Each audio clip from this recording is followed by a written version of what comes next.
जब आप बेड पे लैपटॉप लेके बैठे हैं तो आपका पोस्चर मेंटेन हो नहीं सकता है। नेचुरली अगर वो आपका पोस्चर बन जाए 3-4 साल के लिए और आप वहीं पे बैठे हैं, आपको हंचबैक होगा, आपको नेक पेन होगी, आपको हल्का वर्टाइगो आ सकता है क्योंकि आपका नेक हमेशा झुका रहता है। कि आपका जो कंप्यूटर है, जो लैपटॉप है जिस पे आप सारे दिन बैठे हैं, एक बार 1 घंटे से ऊपर तो ना बैठें। 1 घंटे से ऊपर अगर बैठ रहे हैं तो उठें, चलें और अपनी बॉडी को स्ट्रेच करें। एक बिंदु बना लिया पेन से, और वो टाइम देखते हैं तो घड़ी के पास भी बना लिया। जैसे ही उसको देखते हैं, बिंदु बनाते हैं, देखते हैं कि ओह मुझे याद है, मुझे अपना पोस्चर करेक्ट करना है। कुछ लोगों को जेनेटिकली या कुछ लॉन्ग स्टैंडिंग आवर्स की वजह से, ब्लड पूलिंग की वजह से या और सारे और कारण की वजह से, जेनेटिक कारण की वजह से भी अगर आपके वॉल्व्स खराब हो जाते हैं तो आपकी वेन्स फूलने लगती है। मतलब आपका ब्लड जो है पूल हो रहा है। अब पूल हो गया, आप सिम्टोमेटिक हो गए तो आपको वेरिकोज वेन्स हो गया। फीमेल्स की बात करें, अगर एक यंग एडोलेसेंट गर्ल है और वो हंचबैक है, सो उनके लिए तो ये एडवाइस रहेगी कि they are conscious, they are developing their breast, somebody with heavy breast would be very conscious of her posture, so she would try to hide her and keep a posture like that. अगर आप कुछ नहीं कर रहे हैं तो आप phone पे हैं, आप अपने हाथों का भी यूज कर रहे हैं, नेक का भी यूज कर रहे हैं। लोग सोने जा रहे हैं तो इंस्टेड ऑफ कुछ और पढ़ लें या कुछ और कर लें तो नेक फ़ोन पे है, और वो कांस्टेंट फ़ोन यूज़ और कांस्टेंट लैपटॉप यूज़ जिसमें कि आपकी नेक एक एबनॉर्मल पोस्चर में है। से आप बॉलर हैं या बैट्समैन हैं या आप रैकेट स्पोर्ट खेलते हैं, तो मेरा रिकमेंडेशन ये होगा कि आप उस हफ्ते या उस हफ्ते से 10 दिन पहले थोड़ा ट्रेन हो। उससे आपके इंजरी के चांसेस बहुत कम हो जाएंगे, which is nothing. Most common involve joints are ankle, knee, elbow and shoulder.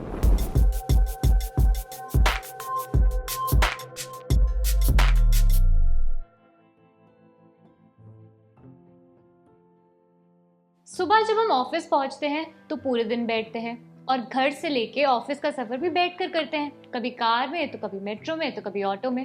पर जब बैठने के बाद उठने की बारी आती है तो घुटनों से कट कट की आवाज आती है, तो कभी कमर से कट कट की आवाज आती है।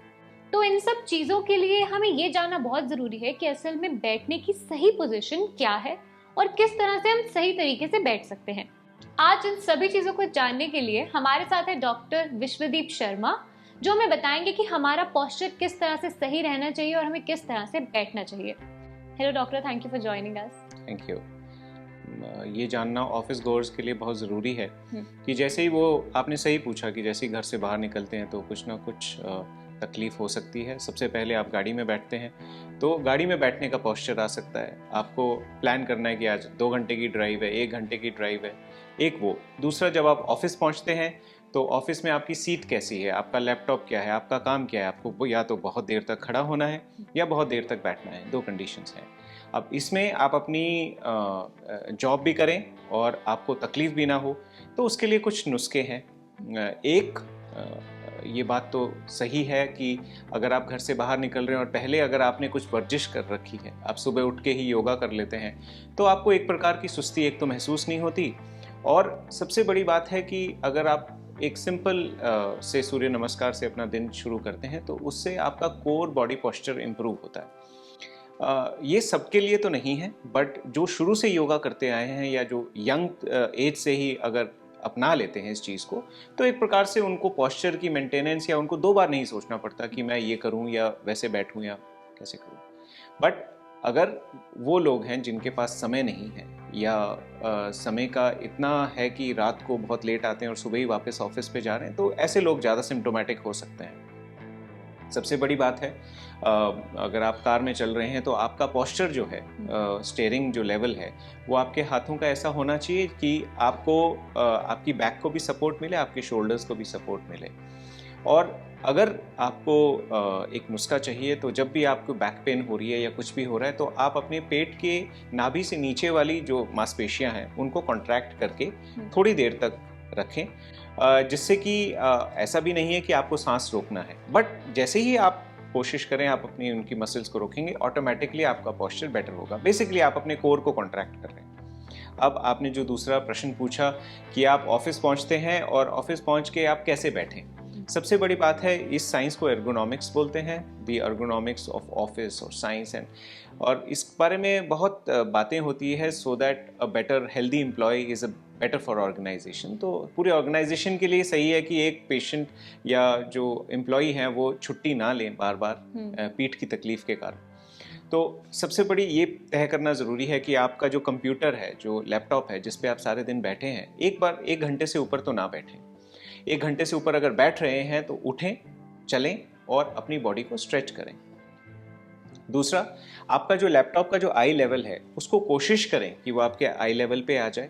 हाथों का पोस्चर ऐसा होना चाहिए कि जिसमें कि रिस्ट्स में पेन या उंगलियों में दर्द ना आए। तो ये कुछ बातें हैं जो जान लें और आपका इसी में उपाय है कि अगर आप इन सब चीज़ों का ध्यान दें तो सही से आपका दिन पूरा निकल सकता है ऑफिस में। तो अगर हम ऑफिस में घंटों तक बैठे हैं तो हमें किन चीज़ों का इस्तेमाल करना चाहिए ताकि हम परफेक्ट पोजीशन में बैठें, हमारी नेक में भी पेन ना हो और हमारी रिस्ट में भी पेन ना हो? ऐसी कुछ चीज़ें हैं जो हम इस्तेमाल कर सकते हैं? देखिए, अल्टीमेटली चीज़ जो है आपने जो इस्तेमाल करनी है वो आप अपनी मांसपेशियां इस्तेमाल करनी है। मसल्स का प्रयोग जो है, हमारे बॉडी ऐसा है कि अगर हम उस चीज़ की वर्जिश ना करें तो वो मसल कॉन्ट्रैक्ट करना बंद कर देती है। अगर बैठने में अगर हमारी बैक की ज़रूरत है, हमारी अपर बैक की ज़रूरत है, कोर की ज़रूरत है, अगर हम बाई चांस हम अपनी कोर की मसल्स को कॉन्ट्रैक्ट नहीं करते हैं तो अल्टीमेटली शाम तक आपका पोस्चर ऐसे गिर जाता है। अगर वही पोस्चर में आप अपनी मेंटेन करते हैं, कोर भी मेंटेन करते हैं, तो आपका पोस्चर खुल के आता है। यही है इस चीज़ का इस्तेमाल करना और जानना। और कई बार क्या होता है, कुछ पेशेंट्स को जिनको बहुत ज़्यादा तकलीफ होती है या इतना खो जाते हैं अपने काम में, उन पेशेंट्स को हम क्या करते हैं, जैसे कि एक बिंदु बना लिया पेन से और वो टाइम देखते हैं तो घड़ी के पास भी बना लिया। जैसे ही उसको देखते हैं, बिंदु बनाते हैं, देखते हैं कि ओह मुझे याद है, मुझे अपना पोस्चर करेक्ट करना है। सो ये सब चीज़ें हैं, नुस्खे हैं जिसकी बात वो माइंड में साइकिल में आ जाते हैं। सो वो एक साइकिल बन जाता है, साइकिल हेल्प करता है। और हेल्प करने से क्या होता है कि आपको आइडिया लगता है कि मुझे अब मेरी मांसपेशी ऐसे कॉन्ट्रैक्ट करनी है, मुझे बैक को पोस्चर मेंटेन करना है, कॉन्शियस में है। आपकी अगर कॉन्शियस से सब कॉन्शियस में आ जाता है तो आपको ऑब्वियसली तकलीफ नहीं रहती। ये सही तरीका है करने का। अक्सर कुछ लोग कहते हैं ना कि ज्यादा देर तक सीधे बैठने से भी आपकी बैकबोन में प्रॉब्लम हो सकती है। नहीं, ऐसा नहीं होता। ये उन लोगों को होता है जिन्हें ऑलरेडी तकलीफ होती है। और पीठ की तकलीफ में अगर आपकी डिस्क की प्रॉब्लम है और वो डिस्क की प्रॉब्लम लंबी चल रही है तो उसका तो यही है कि हाँ, जैसे ही वो अपनी बैक का ज़्यादा इस्तेमाल करेंगे तो उनको बैक एक होगा।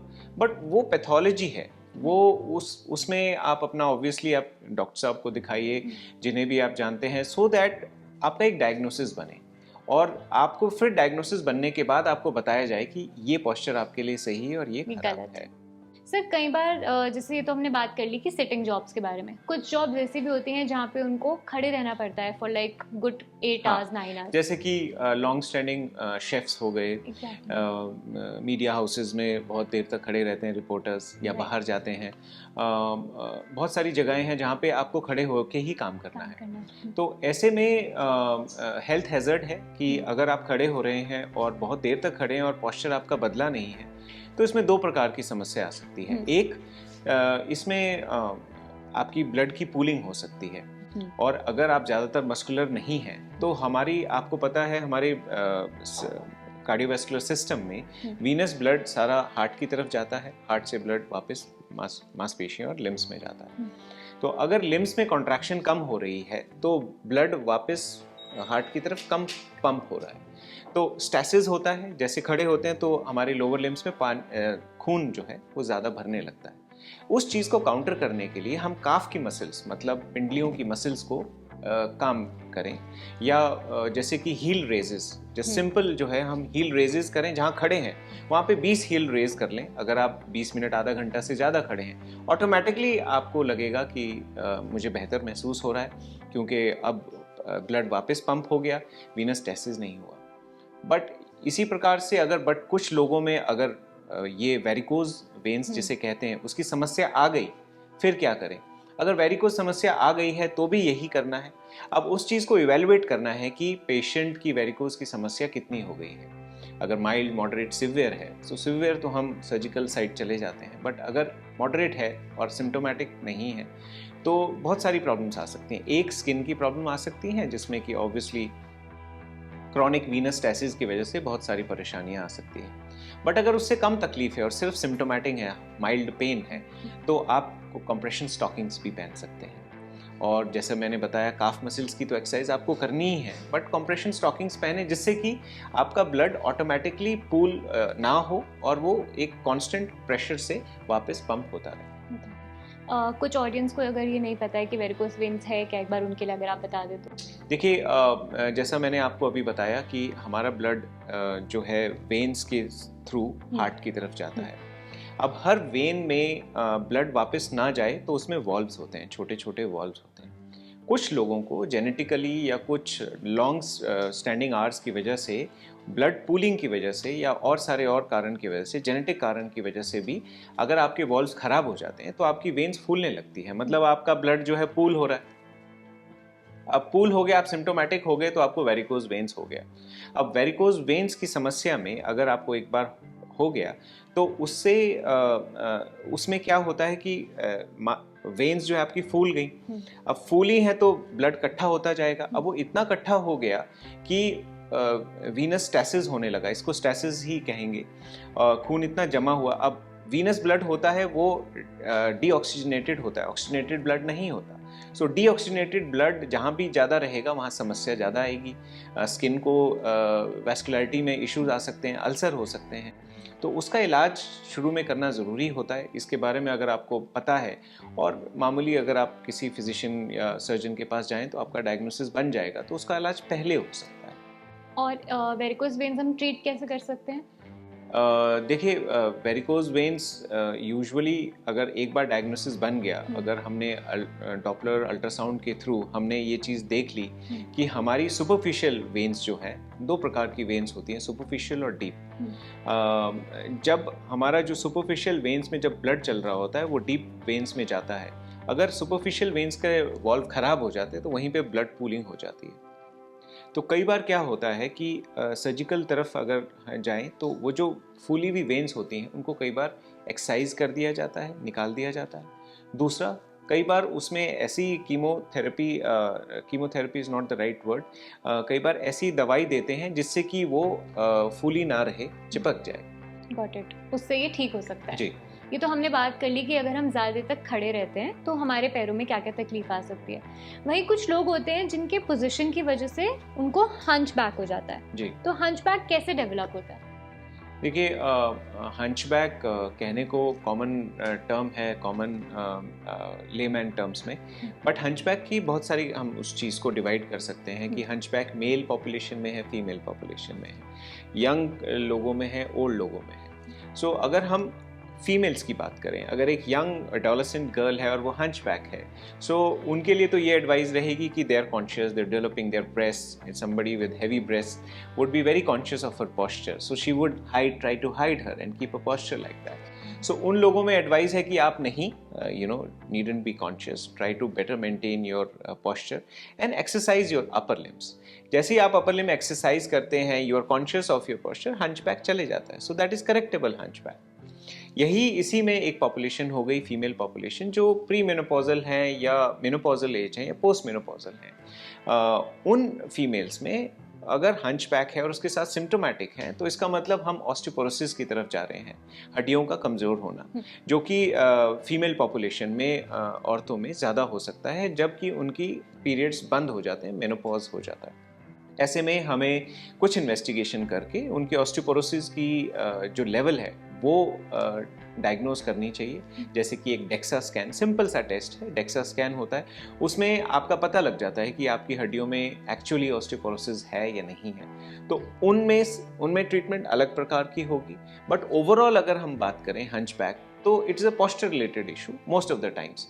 और आजकल स्पेशली जब आई एम सीइंग दिस कि पोस्ट कोविड के टाइम में या कोविड के टाइम में लोगों का लैपटॉप यूज़ घरों पे बढ़ गया, तो सब लोग अपने घरों में बिस्तरों में बैठे लैपटॉप यूज़ कर रहे हैं। तो एक जब आप बेड पे लैपटॉप लेके बैठे हैं तो आपका पोस्चर मेंटेन हो नहीं सकता है नेचुरली। अगर वो आपका पोस्चर बन जाए 3-4 साल के लिए और आप वहीं पे बैठे हैं, आपको हंचबैक होगा, आपको नेक पेन होगी, आपको हल्का वर्टाइगो आ सकता है क्योंकि आपका नेक हमेशा झुका रहता है।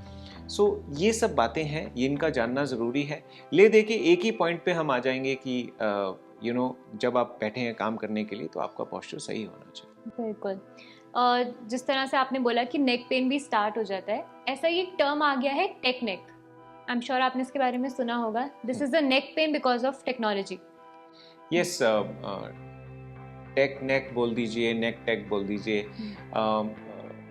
इसका ज़्यादातर आजकल ये आज रीसेंट टाइम्स की समस्या है, और इसका ज़्यादातर जो उपाय है वो बेटर यूज़ ऑफ फ़ोन्स है, जिससे कि आप अपने फ़ोन यूज़ है, आज एक्सेसिव फ़ोन यूज़ है। अगर आप कुछ नहीं कर रहे हैं तो आप फ़ोन पे हैं, आप अपने हाथों का भी यूज़ कर रहे हैं, नेक का भी यूज़ कर रहे हैं। लोग सोने जा रहे हैं तो इंस्टेड ऑफ कुछ और पढ़ लें या कुछ और कर लें, तो नेक फ़ोन पे है, और वो कांस्टेंट फ़ोन यूज़ और कांस्टेंट लैपटॉप यूज़, जिसमें कि आपकी नेक एक एबनॉर्मल पोस्चर में है। ह्यूमंस वी वर नेवर, मतलब हम लोग एक तो इन सब चीज़ों के लिए बने ही नहीं थे। पर जब ये टेक्नोलॉजी आ गई और हमने अपने नेक का, गर्दन का एक्सेसिव इस्तेमाल किया, तो डिकम्पेंसेशन आने लग गया लोगों में। तो डिकम्पेंसेटेड ह्यूमंस वो होते हैं जो अब नेक का इस्तेमाल तो ज़्यादा कर रहे हैं, बट उनकी मांसपेशियों की एक्सरसाइज नहीं कर रहे हैं, राइट? तो एक्सरसाइज नहीं कर रहे हैं तो ऑब्वियसली वो कुछ टाइम के बाद दर्द होगा। अब अगर आप अपने स्पाइन को देखें तो वर्टेब्रा ओवर वर्टेब्रा होता है, बीच में डिस्क स्पेसेस होती हैं। डिस्क स्पेस में हाइड्रेशन होती है, पानी होता है एक level, 90% of the disc content is water. After certain use or excessive use, a disk space gets reduced. So that is with age related. Age के साथ आपके डिस्क डिजेनरेट करती है as a aging process. But ये fast हो जाता है अगर आप इसको एक्सेसिव यूज करें, तो वो लेवल की डिस्क खराब हो गई। अगर वो लेवल की डिस्क खराब होगी तो जो सपोर्टेड वर्टेब्रा है उसमें जो छोटे छोटे जोड़ हैं, उन जोड़ों में अर्थराइटिस जल्दी पैदा होगा, या घर्षण फ्रिक्शन ज़्यादा होगा, उसकी वजह से उन पे जोर ज़्यादा पैदा होगा। उन पे जोर ज़्यादा होगा तो मांसपेशियों पे जोर आएगा और आपको नेक पेन आएगी।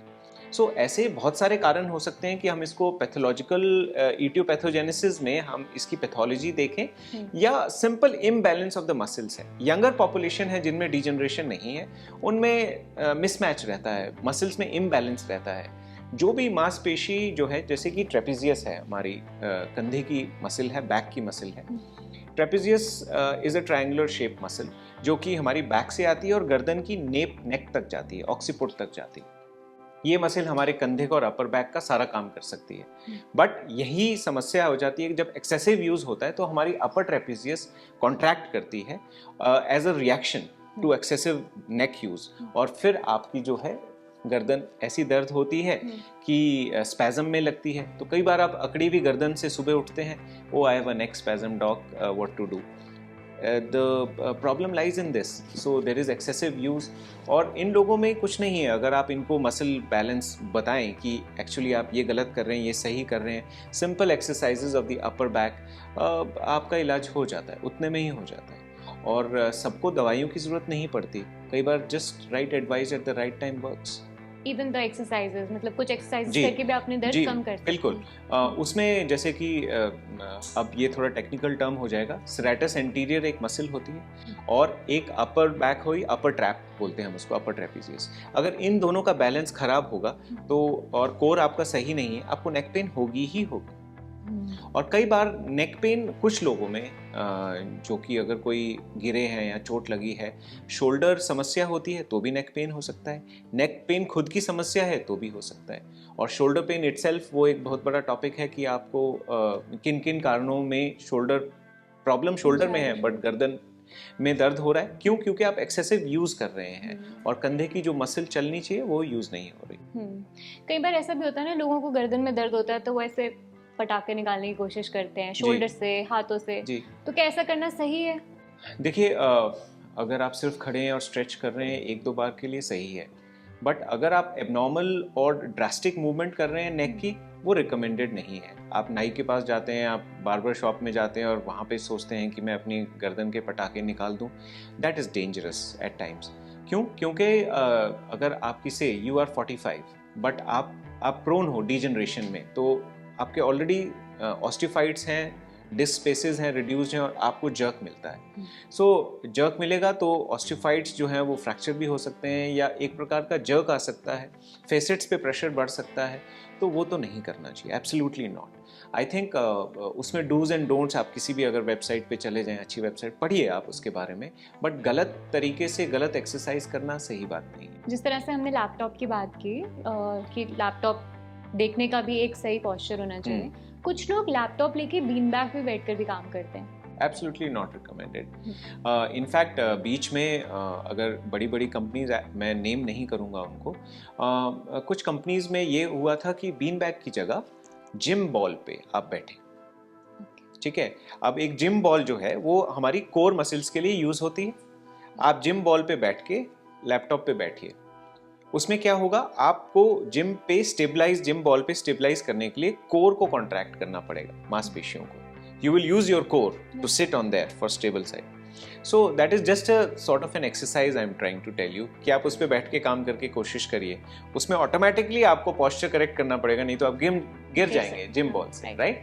So it is very contradictory कि आप एक तरफ बीन बैग रखिए, एक तरफ जिम बॉल रखिए, दोनों पे बैठ के काम करके देखिए। आपको रखा होगा कि आप जिम बॉल पे जब बैठे हैं और काम कर रहे हैं लैपटॉप पे, आपको उसको पोस्चर मेंटेन करना ही होगा, नहीं तो गिर जाएंगे।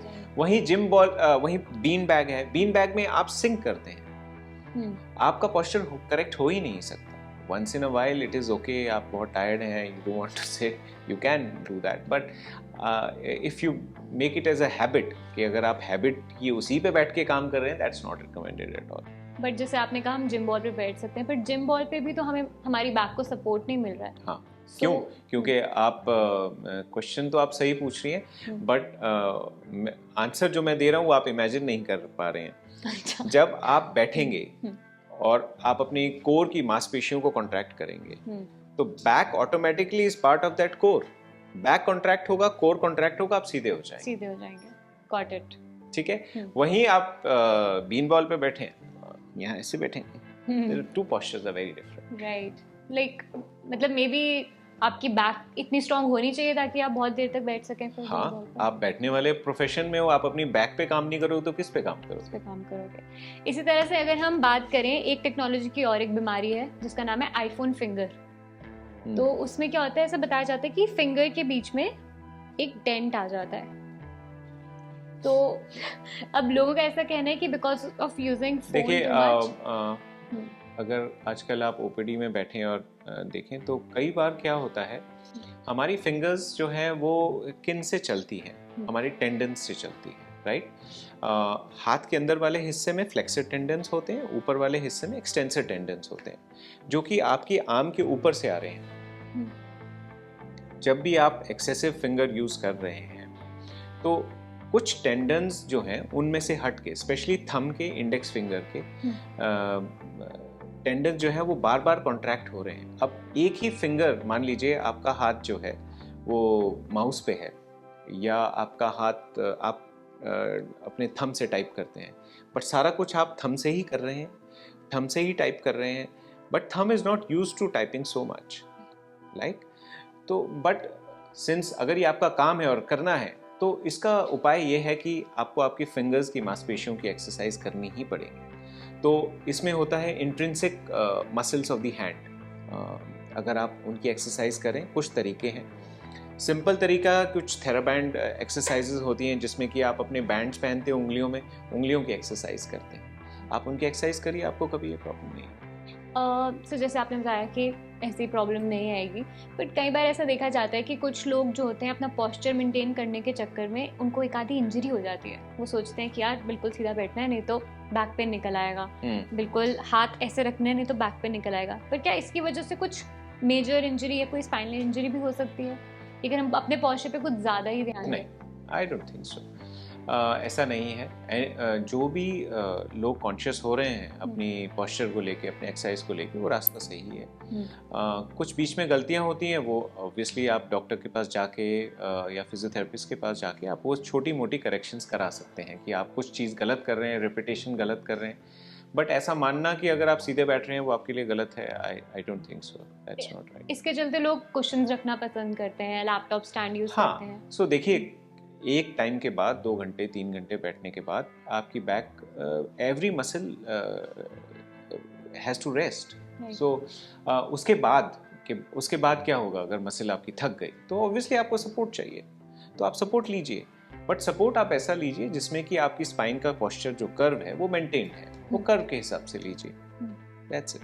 ऐसे ही कुछ लोगों के केसेस सुनने को मिलते हैं ना कि उनकी हड्डी भी बढ़ जाती है, मतलब जैसे कई बार देखा जाता है कि किसी के नाक की हड्डी बढ़ गई तो किसी के मतलब बैक में कुछ इतना इशू हुआ कि वहाँ पे थोड़ा। हाँ, देखिए बहुत ब्रॉड टर्म है कि कहीं पे आपको एबनॉर्मल स्वेलिंग एंकल मतलब रिस्ट में भी देखा रिस्ट जाता में है। स्वेलिंग दिख रही है, तो रिस्ट की स्वेलिंग तो मोस्ट ऑफ द टाइम्स वो एक गैंग्लियन सिस्ट बनता है और वो बाहर दिखने लगता है।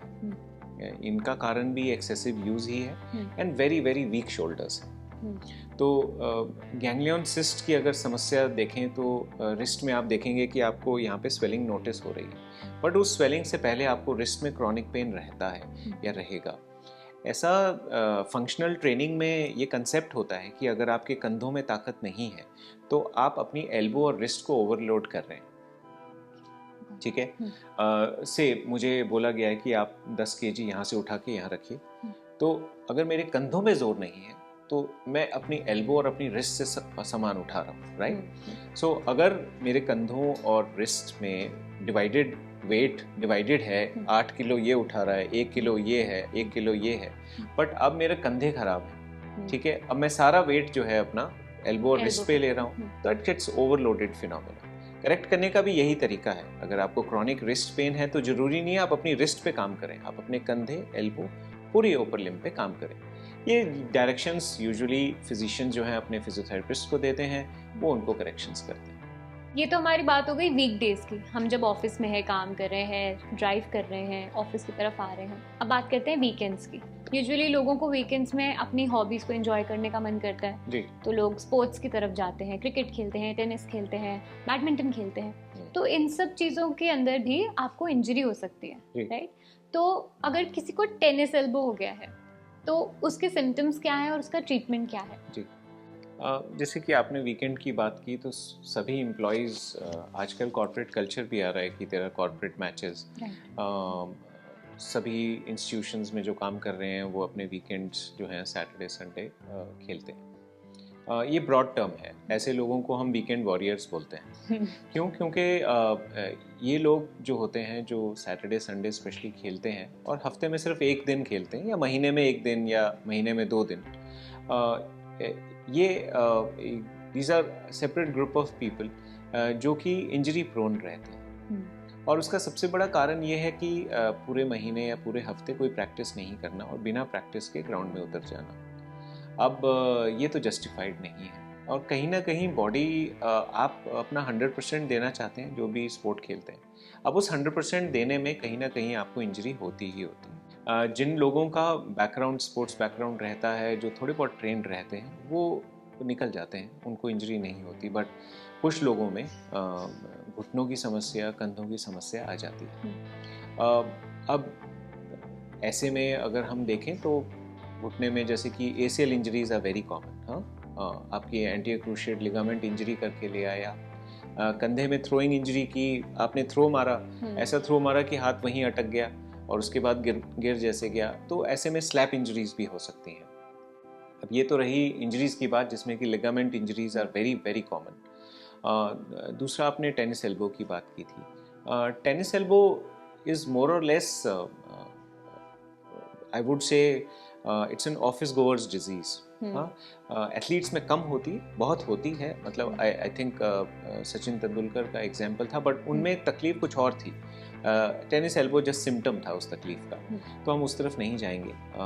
बट जहाँ तक रही ऑफिस गोअर्स की बात, उनमें तकलीफ अगर वीकेंड खेलने पे, अगर कोई स्पोर्ट खेलने पे आ रही है, तो अब जैसे मैंने ये लिगामेंट इंजरी की बात की, तो अगर इंजरी की बात की है तो इसका प्रिवेंशन भी हमें सोचना या देखना होगा। अगर आप कोई एक्स गेम खेल रहे हैं, से आप बॉलर हैं या बैट्समैन हैं या आप रैकेट स्पोर्ट खेलते हैं, तो मेरा रिकमेंडेशन ये होगा कि आप उस हफ्ते या उस हफ्ते से 10 दिन पहले थोड़ा ट्रेन हो, उससे आपके इंजरी के चांसेस बहुत कम हो जाएंगे, विच इज़ नथिंग। से मान लीजिए आप रैकेट खेलते हैं, आप बैडमिंटन खेलते हैं, आप शॉट के लिए जाएंगे, आप शॉट के टाइम में इंजरी ना हो उसके लिए आप थेराबैंड की एक्सरसाइजेस कर सकते हैं, बैंड बेस्ड एक्सरसाइज, बैंड पीछे बांध के आप just you are exercising with the band. So वो आपकी मसल्स को मसल मेमोरी में आ जाता है। अगर कोई भी चीज़ मसल मेमोरी में आ जाती है तो इंजरी से प्रिवेंशन हो जाती है। यहीं आपकी घुटनों की एक्सरसाइज रही, अगर आप कोई बॉलर हैं या फुटबॉलर हैं तो अगर आप घुटनों की एक्सरसाइज आप उस हफ्ते 2 या 3 बार भी कर लेंगे तो आप इंजरी से बच जाएंगे। यही एथलीट्स भी यही करते हैं, they train hard and that's how they give their best in Olympics और पैरालंपिक्स और वेयरएवर। सो यही है, every injury has a injury prevention programme. इस कारण वर्ष अगर आप देखें तो फीफा का प्रोग्राम है, उसमें दे एक्सेप्टेड कि फीफा प्री इंजरी लेवल जो है, इंजरी प्रिवेंशन प्रोग्राम ये रन किया उन्होंने, और फुटबॉलर्स में उन्होंने पाया कि जो फुटबॉलर प्री इंजरी ट्रेनिंग करके आ रहा था उसको ACL, PCL या और लिगामेंट्स की इंजरी नहीं हो रही थी। तो ऐसी बहुत सारी करेक्शंस हैं जो हम कर सकते हैं अपनी एक्टिविटीज़ में, और हम इंजरी से आराम से प्रिवेंशन हो सकती है। अगर क्रिकेट खेलते हुए या कोई भी स्पोर्ट खेलते हुए किसी का शोल्डर ड्रॉप हो जाता है, गिर जाता है जी, तो उस समय पे सबसे पहले क्या करना चाहिए? देखिए, सबसे पहली बात तो ये कि अगर ऐसा हुआ है तो 2-3 चीज़ें हो सकती हैं। कंधा डिसलोकेशन होना, कंधे में एक प्रकार का टीयर होना, कोई भी लिगामेंट का टीयर होना। बट आई थिंक अगर आपको ऐसा लग रहा है ये मेजर सिम्टम है, इसमें तो सबसे पहले आपको गेम से बाहर आना है और you have to seek an opinion from a person. But अगर आप ऐसी जगह पे हैं जहाँ पे आप पहुँच नहीं पा रहे हैं तो आई थिंक नियरेस्ट अगर ऑन ग्राउंड फिजियोथेरेपिस्ट हैं so they can help you at least to relocate your joint. Relocation मतलब अगर कंधा डिसलोकेटेड है तो रीलोकेशन यूजुअली जो ट्रेनर्स होते हैं उनको टेक्निक्स सिखाई जाती है फर्स्ट एड में कि आपका कंधा लोकेट कर दें। बट जो आपने सिम्टम बताया उसके लिए तो you have to rush to a nearest hospital और क्लिनिक। ऐसे ही एक वीडियो था रोहित शर्मा का जिसके अंदर वो अपना शोल्डर डिसलोकेट होता है उनका, और वो उसको वापस एडजस्ट कर लेते हैं। ऐसा करना काफ़ी ज़्यादा रिस्की हो सकता है एक बंदे के लिए। नहीं, आपने एक सेपरेट चैप्टर खोल दिया एक्चुअली। शोल्डर डिसलोकेशन अगर पहली बार होती है और वो किसी ट्रॉमेटिक एपिसोड के साथ होती है so that is very painful, ठीक है। बट अगर यही प्रॉब्लम क्रॉनिक हो जाए, निकलता है वापस आता है, निकलता है वापस आता है, तो हम इनको मल्टीपल टाइम डिसलोकेटर्स बोलते हैं। इन लोगों की डिसलोकेशन इतनी बार हो जाती है कि ये खुद कंधा अपना जो उतरा हुआ कंधा होता है उसको चढ़ा लेते हैं। सो वो तो खुद उन्होंने उतरा और चढ़ा लिया, ठीक है, that was very fast. But जिसको भी अगर ऐसा हो रहा है वो तो रोहित शर्मा है, so he knows what he is doing there at present. But अगर कोई इसको ऐसा सिम्टम आ रहा है so I would recommend definitely take an opinion, because इसमें तो in arthroscopy we have developed so much कि हमारे देश में ही इस लेवल की आर्थ्रोस्कोपी हो रही है जो कि यूरोप और US में हो रही है। सो इसका इलाज है, डेफिनेटली है, बट स्टेप वाइज हमें इस चीज़ को इन्वेस्टिगेट करना है कि आपको किस प्रकार की सर्जरी की आवश्यकता है। कौन से ऐसे जॉइंट्स हैं जो ज़्यादा प्रॉब्लम में आ सकते हैं अगर हमने कोई भी गियर नहीं पहना है और हम बहुत ही बिना एक्सरसाइज के स्पोर्ट्स में इन्वॉल्व हैं? तो वो तो एक तो स्पोर्ट पे डिपेंड करेगा, बट अगर कोई थ्रोइंग स्पोर्ट है तो डेफिनेटली कंधा इंजर हो सकता है। अगर कोई रैकेट स्पोर्ट है या टेनिस जैसा कोई गेम है तो आपके घुटनों पे डेफिनेटली असर आएगा। फुटबॉल है तो आपकी नी इंजरी, एंकल इंजरी हो सकती है। Ankle is very common, ankles का मुड़ना या मोच आना बहुत ही कॉमन है। वो तो आपके ऑफिस गोअर्स को स्टेयर क्लाइंबिंग में ही मोच आ जाती है। उसके भी बहुत सारे कारण हैं कि ऐसा क्यों हो रहा है, फ्रीक्वेंटली क्यों हो रहा है। बट हाँ, most common involve joints are ankle, knee, elbow and shoulder.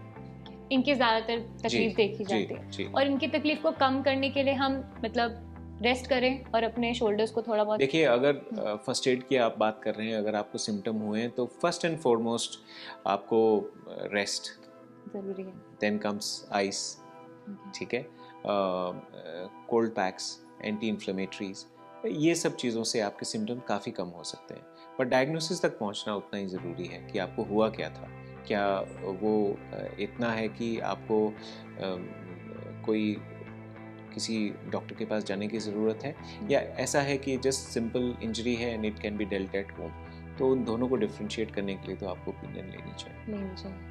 Thank you so much doctor. I hope जितने भी हमारे व्यूअर्स के सवाल थे ये नी पेन के बारे में या पॉस्चर करेक्शन के बारे में, वो सब क्लियर हो चुके होंगे। अगर फिर भी आपके कुछ भी सवाल हैं आप हमसे कमेंट सेक्शन में पूछ सकते हैं। आई होप अब आप अपने, अगर कोई भी स्पोर्ट्स में इन्वॉल्व हैं तो अच्छे से एक्सरसाइज करने के बाद ही ग्राउंड में उतरे, और अगर आप रोज़ ऑफिस में भी बैठ रहे हैं तो ब्रेक लेना मत भूलना, क्योंकि बीच बीच में वॉक करना ज़रूरी है।